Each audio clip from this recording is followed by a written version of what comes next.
You can save it. Welcome back to Loan Officer Success Live, and this is the Coach's Corner powered by Premier Lending. Your host, mortgage leader and business builder, Devin Dubuque, and the coach with the winning playbook, Rick Koenig. Together, they're bringing you real strategies, no fluff insights, and the exact steps to grow your mortgage business. Buckle up, because this is Loan Officer Success Live. Only problem with that is we got the wrong intro video, and this is not Coach Rick Koenig. This is Sean Shallis. But Coach Rick is better looking than me. I don't know about that one, man. We'll have to let the audience make that decision for us, right? But man, I'm super excited for this one, Sean. I think this has been really almost 4 years in the making. I think we've known each other now through video for about 4 years. We got introduced through a similar coaching program. Us guys like to level up for some reason. I don't know. It's in the blood. And, we got to talking the other day on a morning show that you and I are part of, the LO.Live show, Tuesdays and Thursdays with Scott Hudspeth. Right. And you can get on there at LOLiveshow.com. And we were talking about the secret language of sales. And we're not going to say the dirty word. The long version, not the text version. Yeah. The text version is NLP. The long version is neuro-linguistic programming. Exactly. And I think a lot of people get scared by that because they're like, oh, wait, somebody's trying to mind control me, right? You're damn straight, Stevie. So let me ask you a question, right? So when you say the secret language of sales, why do you think that phrase lands better than NLP? What do you think it is? And I think the answer. It's a good question. Well, first of all, I'll tell you this. But by the way, I feel blessed that I'm on this with you. You're like an absolute legend, and you always have been for me. So, and a great mentor and a coach. So, I look at you as much as a peer as I do as a coach and a mentor, and like the OG in that. Same here, man. Same here. And it's funny, like, from, and we'll probably get into this, where my background is a little bit different than most. It is. But I could tell you that I don't care what you call it. It works because, like, when I met her, 6 months later, I asked her to marry me. And she, at some point about a year and a half later, she goes, "You used that NLP crap on me, didn't you?" And I go, you, Sean, purple mohawk, checkered sneakers, high school, Dead Kennedy's t-shirt, skateboard, checkered sneakers. My wife, board certified doctor, valedictorian, 500 kids, certified genius, and all I said really was, when is now a good time to marry me? Obviously, you realize what a great opportunity it is. And if you pick that sentence apart, it's a little frightening. So yeah, I think if I said to you, "Hey, Devin, let's have a conversation about neuro-linguistic programming. We're going to go deep on the syntax of language and the inflection of your voice to actually to bring people into your circle and then eventually convert them into maybe a lead or a customer," versus saying, "Hey, Devin, do you want to figure out, like, every time you show up to an appointment and you take out 150 keys, you could just go, okay, I talked to him for a minute and a half before I showed up, and I know it's only going to be one of these 10 keys. And once I look around the house and I see the outfit he's wearing, I can get rid of 5 of them. So there's only 5 left." Yeah. And increase your closing ratio from 60. Like mine, when I got really good at it, went from 65% to probably 88%, 89. And bear in mind, the only difference between that 89% and 100 is, one is either the customer is just plain dumb, or I'm dumb because I'm still trying to force them to make a decision when they really shouldn't be making a decision with me, or I shouldn't be trying to force them because they're not my what I would call ideal client to begin with. Okay, well let's explore that. So what do you mean when you say that, and how do you define the ideal client for you? So, it's funny, when I moved to the mortgage space 4 years ago, I had the opportunity to rebuild my career. And prior to that, I was a real estate agent for 25 years. I would do 75 transactions a year with me and 3 people. And I pretty much did the same amount of business that most people do in a year, in a month. And the reason why I was able to do it was because I had really good people around me, and I know how to leverage with technology and some stuff like that, you know. And you and I are both kind of like mad scientists behind the scenes with technology. There's some nerd inside of both of us for sure. Oh, without question. And it's the only way you can do that. It's the only way you can leverage yourself like that. But no question. I can tell you one of the better what I call shadowing. I don't know if you ever heard of that, where you follow somebody around for a day. So early in my career, probably somewhere in between the middle or somewhere like in about the middle of my career, I met a guy named Carlos Gusto in Miami. And Carlos was the guy on the Rich and Famous. He was in the helicopter with Carlton Sheets, and he basically I sold that one, I sold that one, and I sold that one. And he was flying over South Beach in Miami, and he was pointing at John Travolta's house. He was pointing at Streisand's house. He was the most prominent real estate. Right. And I said to him, I go, how did you get into that specific lane? And he said, oh, that was easy. I just chose. And I just swore I only wanted to work with high-end people. And I found the guy who specialized in it, and I just followed his path. So when I got on the mortgage side, I said to myself, if I'm going to rebuild what I call my perfect audience, or my perfect ideal client profile that I'm going to work with, what are the 10 things that I want? And one of those things was working with people that were either as smart or smarter than me, working with somebody that makes either 250,000 or more, or has access to 250,000 or more, somebody that is coachable and willing to follow direction, someone who is practical, and someone who is what I'm gonna call analytical and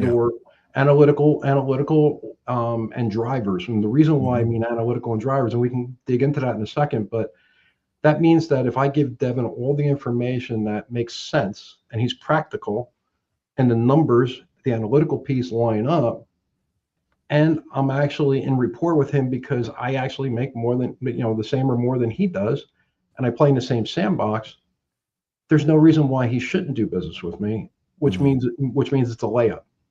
So I wanted, when I did real estate, I didn't want to go to your house until I knew I was 60% closed before I got there. That I had a chance of being, my closing ratio was at 60% or more before I even showed up. And there's a way to set yourself up for that, which is a whole nother conversation, but I didn't want to show up unless I had the best shot. Yeah. Well, and I want to ask you a question there, because what you're talking about is defining an avatar, right? Like, who is your avatar? Who is it that you want to communicate with? Who do you want to speak with directly, right? Who, what, when, where, why, how. There it is, right? The basic fundamentals of sales. Okay. Right. So now you've defined the avatar and you know what you're looking for. Let me give you the opposite of that for a second. Okay. I moved in my real estate career at one point, my company was bought by a guy who owns one of the largest boutique privately held real estate brokerages in the Northeast. The guy named Jim Weicker Realtors, right? Okay. And when he bought my company, I worked in a town called Hoboken, which is on the river of New Jersey, and it faces Manhattan. It's literally on the border of Manhattan. It's a mile square. It had 16 blocks long. It had 5,500 realtors at the time. Mm-hmm. And there was about 650 transactions a year, which meant 1,200 sides that we were all fighting over. And I would do 75 of those a year, like with my eyes closed. And he came to me and he goes, you know what? I want you to move your business. So I'm now going to move from the urban community to the suburban community because my kids are younger, and I'm going to make that transition. It's about 40 miles inland. Okay. And one of the decisions I made was I didn't want to work with a certain stereo ethnicities. And quite honestly, I didn't want to work with the Middle Eastern community because it was so painful. Because I did it for 15 years. Right. Every deal I had to fight with over like a quarter or 15 cents. And I said, you know what? I'm going to not do that business if I don't have to. I'm going to choose a different business to do. And when I got to the suburbs, the manager said, you could just move over here about 1.5 miles in this community and do 400 more have access to 400 more transactions a year. And I said, you know what? That sounds great, but that's not me. That's not my plot. That's not my ideal client profile. Yeah. And what I realized was really quickly was when you know your numbers, your numbers should help you to define your client profile, because if you're working in a space where it takes more effort, it's more friction, you lose more deals, or you gotta get more to get more. You got to get more opportunities in order to get more deals. At that point, maybe you need to shift gears to where you don't fight as hard. You're swimming downstream, and the people you're dealing with are actually listening. They're coachable. Remember what I said? They're coachable. They're problematic. They're analytical, which means I can show them the numbers, which I'm good at. Right. So all that, now all of a sudden, when I back into it that way, you can understand why when I moved to the mortgage side, I knew exactly what I didn't want to do, and I knew exactly who I wanted to target. And I was able to go from, and you saw the numbers.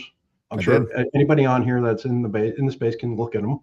I went from, in 6 months, did 6 million. I doubled my number the next year. I doubled that number again, and I'm on track to do probably between 40 and 50 million this year on my, and it's year 3.5. May will be your, you and I both met around the same time, and you were just getting started in this space. You were coming from the real estate space. So I've witnessed it firsthand. And I literally have watched you grow that market base from afar, because we're not with the same mortgage company. You're up north. You're with US Bank, correct, John? That's correct. Yeah. Yep. And you're licensed in all 50, but you do primarily business just in New Jersey, right? That's the majority of your no. 30% of what I do is in New Jersey. The rest of it is outside my state. Okay. Yeah. It's actually the polar opposite, because my ideal client profile is physicians. So 70% of what I do are doctors. By the way, if you listen to what I described, they fit that stereotype perfectly. They do. And it's a very unique market. What's interesting is, what you probably didn't know was, the day that I started in the business, 2 weeks later, I go to the sales meeting, and I sit down, and the president of sales comes out and goes, "Ladies and gentlemen, this is the worst blank market I've ever seen in 30 years." And I looked at my now boss, who was always my mortgage guy for 30 years, and I went, "Go team." Like, okay. And rates went from 6% to 8%. No question. Well, I remember that time, right? Because I've been in the industry for a little over 24 years. Right. And, you're talking about 2022. And I always tell this story. I say, because we didn't notice it until July. We got fired in January, and we didn't see it until July, right?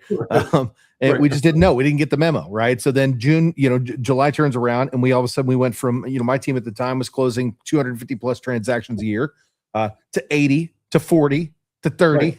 Right. To 12. Yep. And then we had to climb back up out of that. So there's no question about it. It was 100% the worst mortgage market. And some people try to contest and say maybe it was the 2008, 2009. I don't think it was.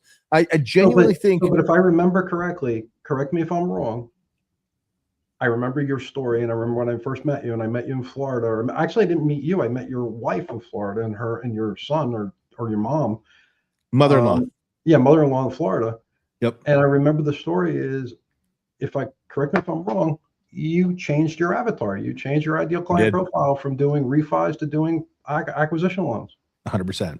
Right. So all you did was, there's an expression of, if you ever read the book Think and Grow Rich by Napoleon Hill, and if you're watching this and you've never read it, you should read it. It's like it's the OG Bible of sales and success, personal success. And I think it's on chapter 3, because I've read it about 75 times. My mentor said, read this. I said to a guy named Michael Vance, if you Google him, he's the guy who invented the phrase thinking out of the box. He was Walt Disney's creative director.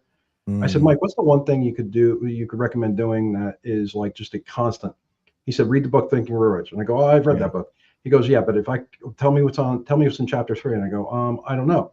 He goes, until you can do that on the fly, he goes, read the book twice a year.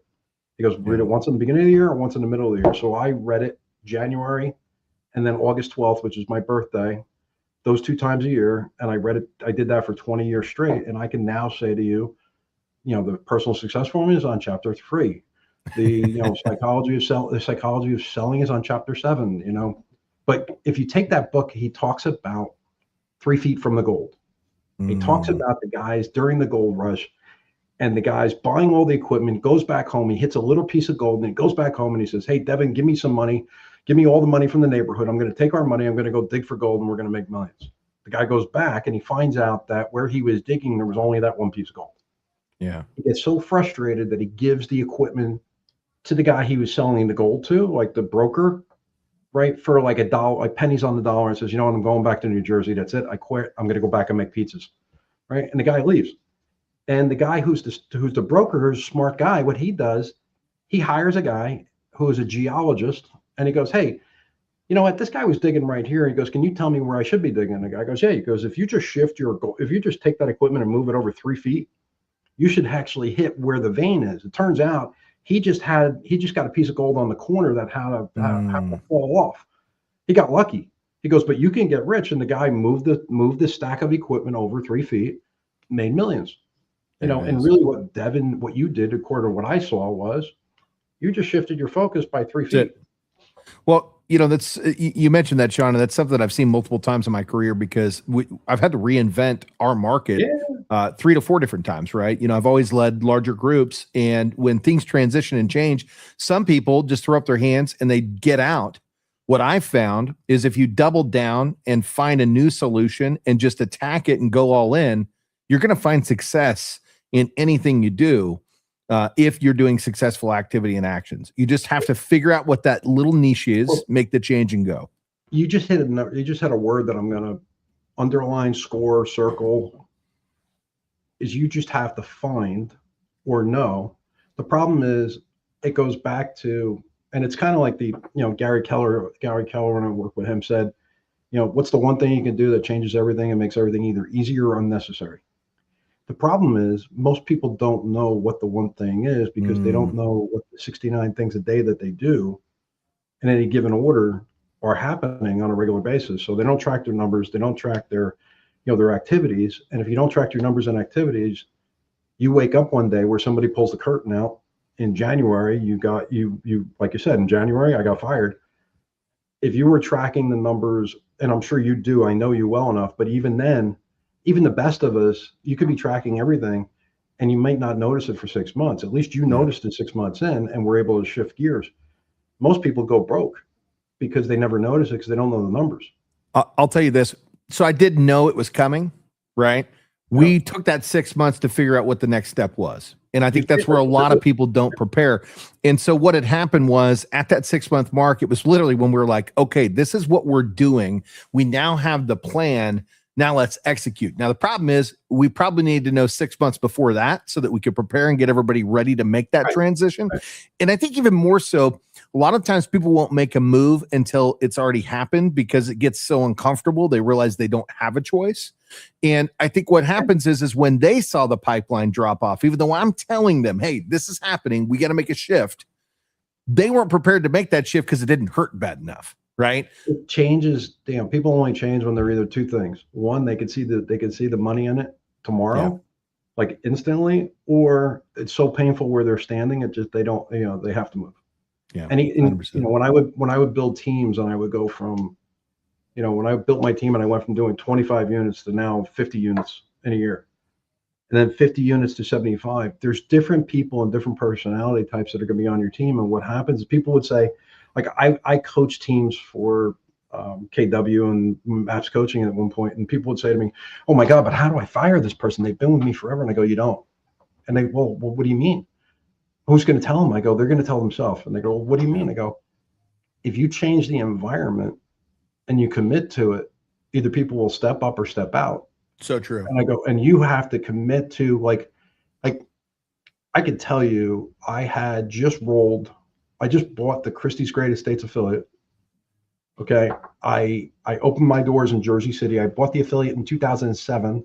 And back then you were only going to do properties over 700. Well, that was like 35% of the market. The day I opened in 2008 in September, that was 3% of the market share. And I walked into my office and I said to everybody, and by that point I had already took $500,000 and built this office, and I basically set up a call center in the back of my office, and I put all the administrative people in the front, which was completely backwards from every other real estate office. And I said, and I brought my team in and I said, listen, I don't care if it's got a door on it, it's got a roof on it, we're going to sell it. And they're like, well, what about Chris? I go, I don't care if it's a trailer, we might not do it. But outside of that, if it's got a door and a roof on it, we're selling it. And what's interesting is I remember, you remember the fax machine, right? Oh yeah. I get like the jumbo hub, right? I Yeah. get the fax comes in, and I never saw this report before. It's like, hey, look at this. It's 187 companies in our MLS, and we're number 62 out of 182 companies. And we're brand new. That's awesome, right? So the next month I call up the real estate office and I go, hey, when does this report come out? She goes, it comes out on the 5th of the very month, Sean. So the following month, the 5th, I am literally camped out with my coffee, leaned up against the machine, waiting for the report to come in to see where we rank. The ratings report are in. comes in. Report comes in. I'm watching page 8, page 8, page 8. I'm like, wait a minute. Last week there was page 9 and 10. What the hell? Right. First of all, I look at the report and I go, wow, we're number 32 behind some of the biggest companies. We got 10, whatever. I'm like, holy crap. I call up the real estate office and I said to the woman, I go, hey, wait a minute. I go, I think my fax is broken because I only got 8 pages. And I know last month I got 12. She goes, well, those other 32 companies went broke last month, Sean. They're out of business. We're now down to 140 companies. Yeah. That's when reality set in. And I knew that I no longer needed 3 listings to sell 1 house. I needed 10. Yeah. So when Jim Weicker came to me and said, how do you manage 110 listings as an individual with like 3 people on a team? I go, Jim, in order to sell 1 house, I need 10. So in order to keep my goals the same, which was 10 deals a month, I needed 100 transactions. I needed 100 listings. What I didn't know, and goes back to what you were saying, was I didn't look at all the numbers. I didn't realize that not only did I need the listings, but I also, the prices were cut in half. So my volume was half. So if I really had done the math right, I needed 20 listings to make the same amount of money. That's it. No, you're right. But you were able to pivot when a lot of people didn't, right? And you went all in and doubled down on that. And this is where a lot of people stop because it's double the work for the same money. In your case, it was double the work for half the money because the volume had gone down, right? But you didn't go out of business. No. And I think that's where a lot of people get lost in this industry is they get focused on the good years that they've had. And when those years change and they're still having success, it's just not quite on the same level. They forget about where this business has taken them over the long-term time. I've done very well here in this space. And it's because I've been able to pivot in every market. And that's the same thing for you, Sean. And I don't get scared when things change. I double down and push harder. When things change, I get excited, actually. It's been a theme in my life. Like when I got out of the Army, I was 17. My uncle got me a job in the union. I was in the elevator and escalator union, and they had those giant electromagnetic switches, like the relays that you see, like Uncle Fester, right? Oh yeah, where the sparks are flying. Well, that was in the early '80s, and they were changing that to what they would call, computers, and they were pretty much like what you bought at Radio Shack, which was they were made with 880 circuit boards, and they took out cabinets that were 4 feet by 2 feet by 10 feet high, and put a cabinet in that was probably 2 feet wide by 6 feet high, and 36 inches deep. And all the old guys on the union said, I don't want nothing to do with that, kid. Well, I raised my hand. I was like, you can teach me whatever you want. That in the short 10 years or 12 years I was in that industry, I became I was the youngest troubleshooter in the business. I was the highest paid maintenance man within 5 or 6 years. And my uncle was like, out of 2,000 people in our union, what the hell, who did you sleep with? And I go, if anybody, I had to sleep with you, and I didn't want to do that. So the only other way was to go find a different approach, which is what you said. Yeah. And by the way, everybody else was afraid of that change. When I got in the mortgage space, I mean, short sales. Yep. How do you get really good at doing Sean, how'd you become the short sale expert? Oh, easy. I had 10 houses of my own. I sold 7. I got caught with 3, and I had a short sale my own three of my own houses versus doing bankruptcy. So you get really good at it. Yeah. Then all of a sudden I did 300 or 400 short sales because I knew how to do it. So I believe that change creates opportunity as long as you embrace it. That's it. If you like, I'm going through this right now where I built out a website for the Knights of Columbus. And you can only imagine trying to explain that this is the consumer side. Here is the membership portal. The what? Right? Trying to explain the average age in the room is 60, 70 years old or 80, 70 years old. So I think if you learn anything from the thing from this today is embrace change. Yeah. And do it faster before anybody else. Let me tell you something, Sean. The way I look at it is you embrace it. Let's say that adversity is a brick wall. Yeah. You figure out how the hell you run through that fucker. Because let me tell you something. I'm not letting a brick wall get in my way, right? I'm going to do what it takes to get to the other side of that because I'm not going to lose. It doesn't matter, right? And that's the mentality that you have to take. And let me tell you something. When you do that, you find a way to win. You find it. It's in there somewhere, and you can't give up. You just got to push yourself through it. So let's circle back to neurolinguistic programming, right? I was about to. Man, I'm glad you brought that up. So Sean. You just said, "Hey, it's a brick wall." Most people hear brick wall and they think like, "Okay, game over. Lay down, play dead." Get in the box and wait, as my coach used to say. Yeah. And I'll there's you can use neurolinguistic programming to either. So let me define it first, right? Neuro, the brain, linguistics, language, programming, creating a series of language that gets a same response or similar response each time. Program, right? Neurolinguistic programming, right? So I'm going to get inside your head. I'm going to use some really sophisticated language and speech patterns to get you to make a decision. Good or bad, it is what it is, right? By the way, people have been doing it for thousands of years. Guys like, some of the greatest speakers on the planet, Bill Clinton, Gandhi. Yeah. By the way, Gandhi did it, never said a word. He moved the entire country, didn't say anything. He did it with visual cues. That's right. So we'll circle back to what you were saying about the wall, right?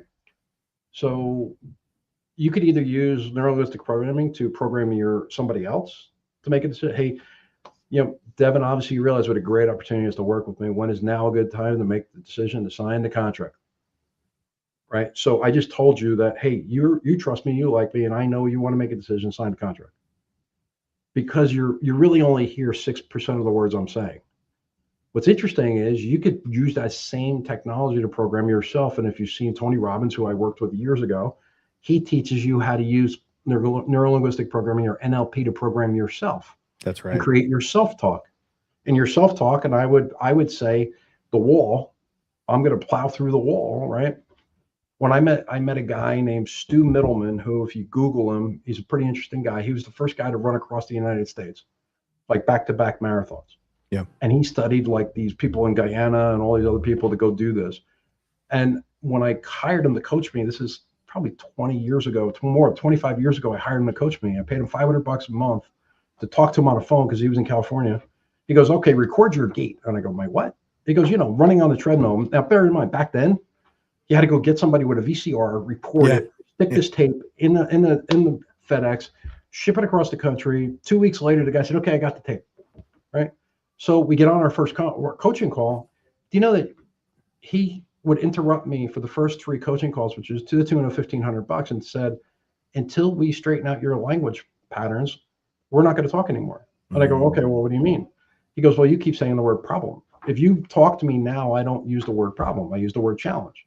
Yeah. Because a problem is a wall. You can't go through it. A challenge is like a rock in the middle of the river where the water can flow around it. That's right. Right. So, I mean, so when we talk about, sales language, for lack of a better word, we're going to use that now. We'll use that from here forward so we don't scare people away if we didn't already. Using that to program yourself. Hey, I think you would agree with me. There is, 99.9% of what happens in your life is controlled by one thing and one thing only. It's the person inside the skin. It's the 5 inches between your ears, right? Like I say, golf, my kids say, "Why, Dad, why do you love golf?" It's the only game that the ball doesn't move and it takes place in the 5-inch span between my ears. Yeah. So, I think if you can help somebody to first learn that only 50% of what you say is in the conversation is only 6% of a statement is actually heard. According to Harvard, they only hear 6% as the words, the actual syntax. 38 to 40% I'm sorry, they have 38 to 40% is actually the tone at which you say that, and the rate or speed at which you say it at, how quickly or how slowly you talk. You're from the South. If I talked to you 25 years ago before I was trained, I would have scared the hell out of you, and you would have been like, oh my God, that city slicker kid, because I talked at 100 miles an hour. Yeah. But now when I talk to somebody from South, I talk a lot slower, very purposefully. Right. The other piece of that puzzle is, well, I want to steal something real quick before you move on, Sean. You did something back there, and if somebody's listening in, they may not have caught it, but he started the statement off by saying, I think you agree with me. And then he gave me what he wanted me to agree with him on. And if you watched me, I'm shaking my head, ding, ding, ding. agreeing with everything that Sean's telling me, right? And if you did the same thing, that's what he's talking about when he's talking about NLP or the secret language of sales. By the way, 55% of it is your body language. And here's what's interesting. It's called cold reading. That's like a whole nother layer. But as I'm watching your head bob up and down, and I'm watching the bill of your hat do this, if I see it start going side to side, if you're listening to this in your car and you're not watching, and I say, hey, before I get started, you obviously realize, and you're shaking your head the other way, I'm going to pause and I'm going to recalibrate. I'm going to put a different, believe it or not, I'm going to take out my gun. Like when I was in the military, I was like in the special forces. I used to carry this thing called a grenade launcher. It was an M16 or an AR-15 on top, and it had a grenade thing on the bottom. Yeah. So if I'm shooting at you with bullets and all of a sudden you start shaking your head the other way, I may actually put a grenade in there and shoot a grenade at you instead, because you're not hearing what I'm saying. So, visual cues are like paramount, first of all. Yeah. But and by the way, I say it all the time. One of the greatest secrets to sales is when you first start, get a mirror, put the mirror in your office and talk into the mirror, or talk on your computer on like a Zoom with you where you could see your face, because people can hear you smile over the phone. They can. And if you're not smiling, they're not smiling. You That's create right. rapport that way. Well, our buddy Scott says this all the time, and I think it's a great way to start every conversation off with, which is leave people better than where you found them. Absolutely. Right? And if you walk into the conversation with that as the mentality, you're going to be smiling already, because you're going to go, man, how do I make this person feel better than where I left them? Right. There's only one way to do it. You have to ask questions without using the words I or me. You have to shift the focus away from you and on them. And the only way you can do that, and by the way, it's a ridiculously hard exercise. My mentor had me do it for years, is have conversations without using the words I or me. By the way, you can't say anything. You can't even reply to somebody unless they ask you a question. Or you can ask them a question about them and say, how's your day? Or what do you do? Or, well, you just said something you alerted me, and I know we're getting close to wrap up time, so I'm going to bring this out because I want to get back to, some of the meat and potatoes of what we're talking about today. You talked about in our initial call before we jumped on here, figuring somebody out in 3 questions. And I think that's a great way to finish this off. So what are you listening for? And what do those 3 questions sound like? You want to talk to them about a recent acquisition or a purchase if you're in the sales business. Mm-hmm. And really what you're trying to do is figure out what I'm going to call sales strategy, right? And by the way, it's not something written down. It's actually programmed into them from when they were a child. And if you deal with like I said in the beginning, if you dealt with the Middle Eastern community, they're trained from childhood that, without negotiating, negotiating is like a sport. It's fun, and if you're not negotiating, you're just not having fun, but I'm going to give you 2 definitive things you need to watch and look for, and then I'll make it really simple. I'm all ears. People are, amiable, meaning they're happy-go-lucky.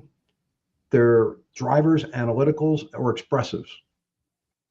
Devin is an expressive, but he's also a driver, analytical. He's an expressive, and then what I would call analytical, meaning that I only know that because I've talked to him, but I could just look and see red hat, all the stuff going on in the background. If you look behind me, dark blue, black, gray, right? Analytical, right? So once you figure out which one of those that person is, analytical, driver, expressive, amiable. By the way, you could just look at them in most cases. If they show up in a yellow shirt, expressive.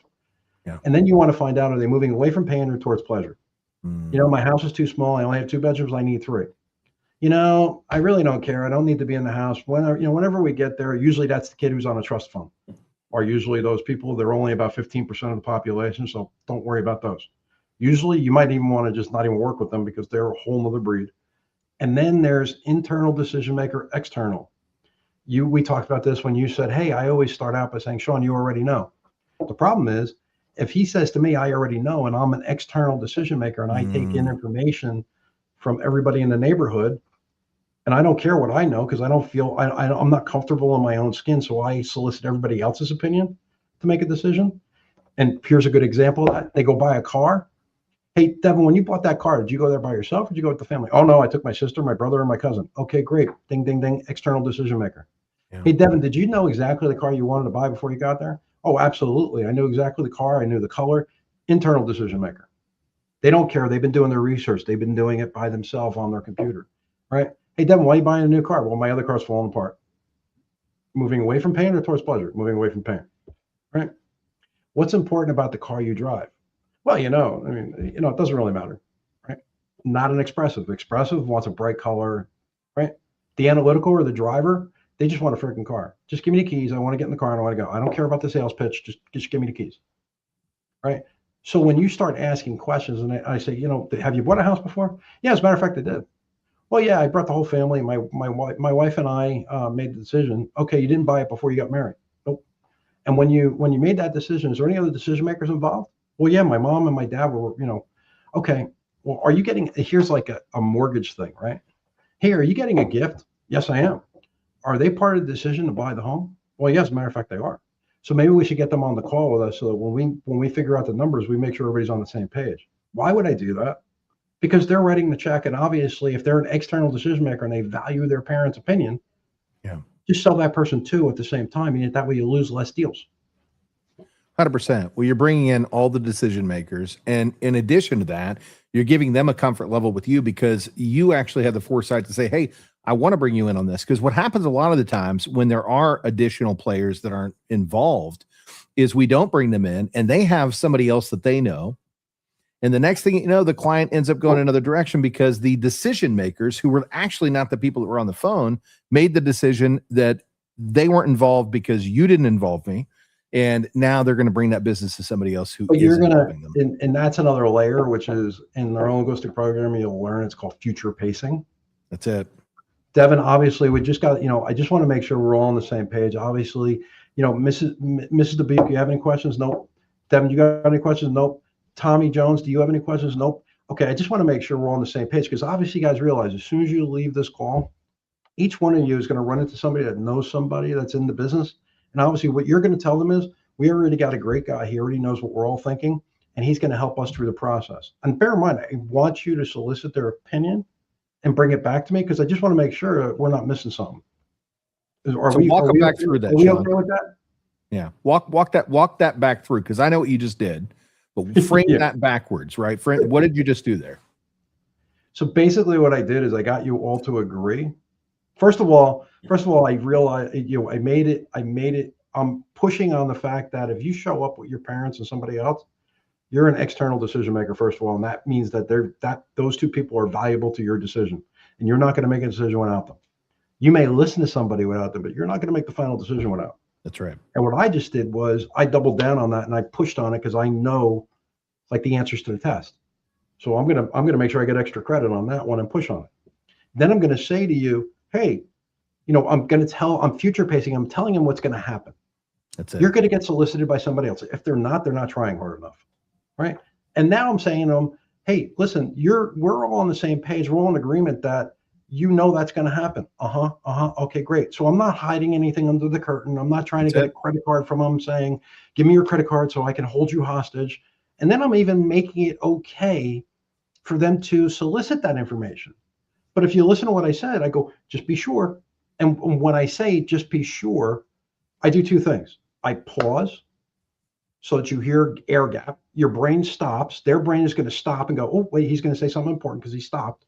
And I'm going to say, be sure, just make sure. I raise my voice. Just make sure is an embedded command. I'm telling you, I'm commanding you, make sure. Don't make a decision without me. And then make sure that whatever they give you or whatever the information is, bring it back to me So now what I'm doing is I'm making it okay for you to talk to them. It's not like you're sneaking up on them, and not like you're sneaking up on me. You're not doing anything wrong. I'm telling you it's okay to talk to them. And I'm telling you, bring that information back to me. Why do I want them to bring it back to me? Is because we're going to make the decision together. I'm going to say, Devin, this is great, but the reality is our numbers are actually better or the same. And what's interesting is they don't even realize that you still have two other people that they have to actually bring into this equation. Did you talk to your mom and your dad about this? Well, no, not yet. Okay, great. Would you like us to get on a conference call with them? When's a good time for us to do that? Because obviously you don't want to make that decision on your own, right? Well, of course not. And what I'm doing is future pacing is all about setting yourself up for success. That's it. By illustrating what's going to happen in the future, and then how you're going to be, how your unique value proposition answers what's going to happen in the future. So it's almost like you got a crystal ball.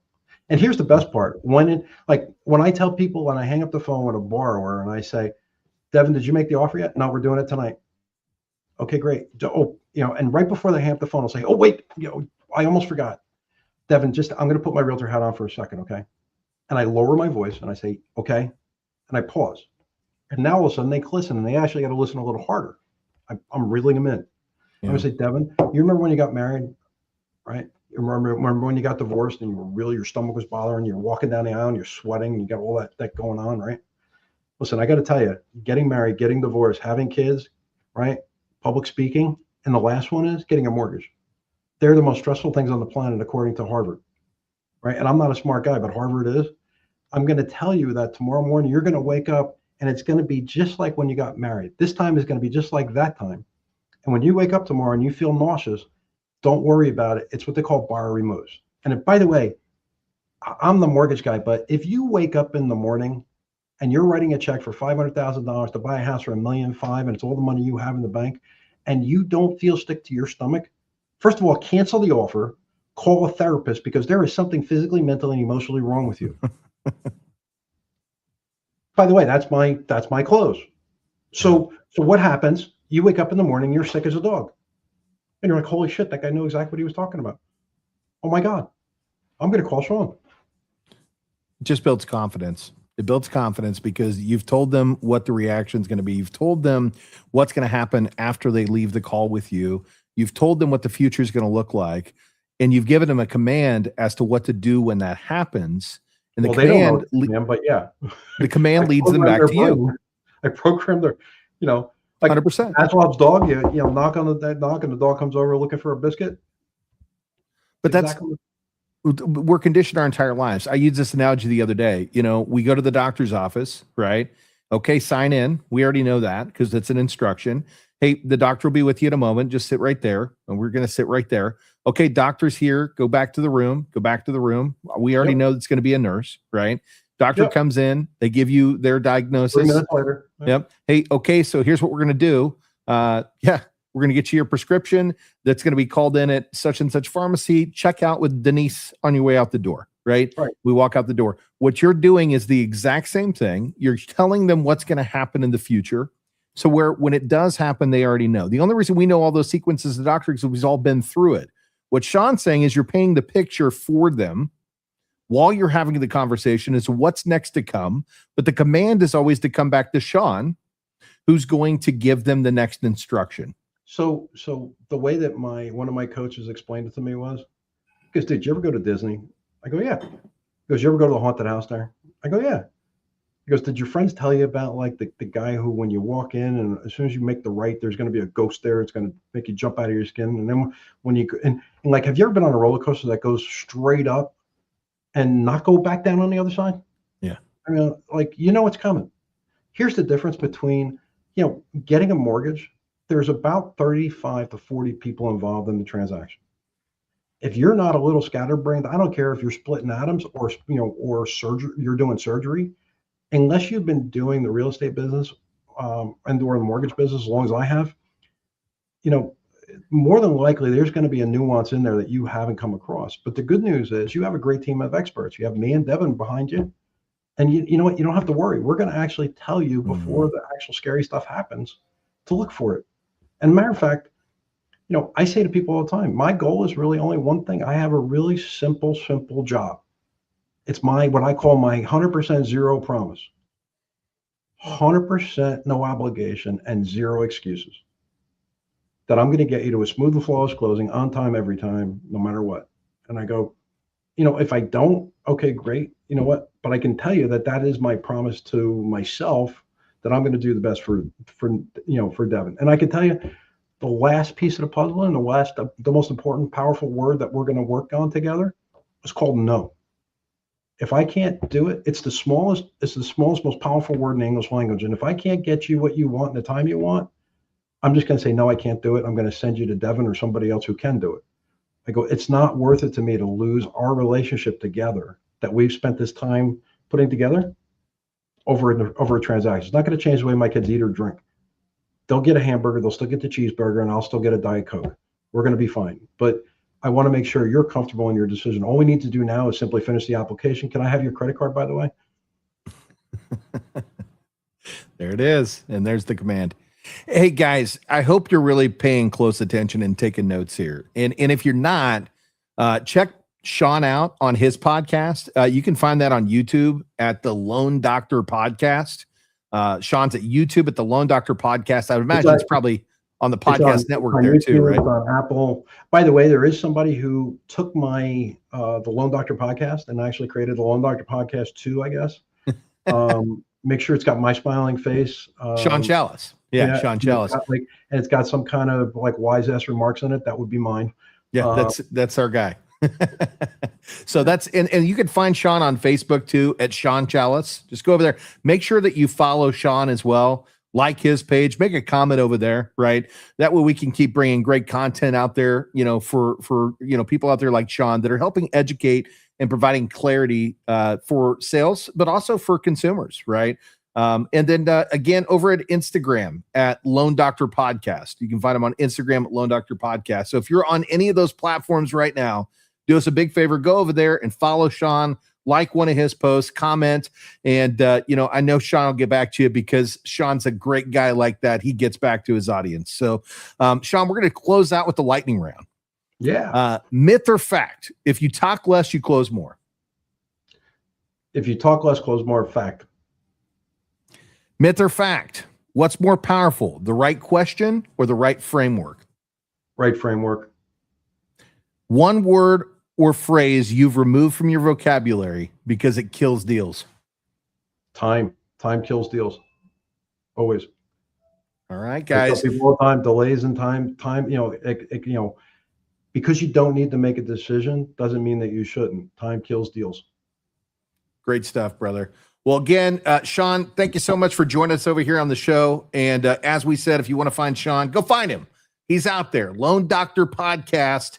The upstate northerner Sean Shallis with the witty comments and the quick talk, right, man? This guy is great at what he does. I've been following him for 4 years. You should follow him too. And I think we're going to wrap today, guys. So we went a little over on time, but I think this was a good one. I think we covered some really great topics. So again, Sean, brother, thank you so much. You're also a mentor of mine. And I'm sure I'll see you maybe tomorrow on the morning show. Probably will. Take care, guys. We will see you on the next one. And keep leveling up. Thanks for stopping by. You've been watching Loan Officer Success Live, where real strategies meet real success. Don't forget to subscribe now and share it with your teammates and keep leveling up, because your next breakthrough starts here. If this fired you up, don't just watch success, go out there and build it.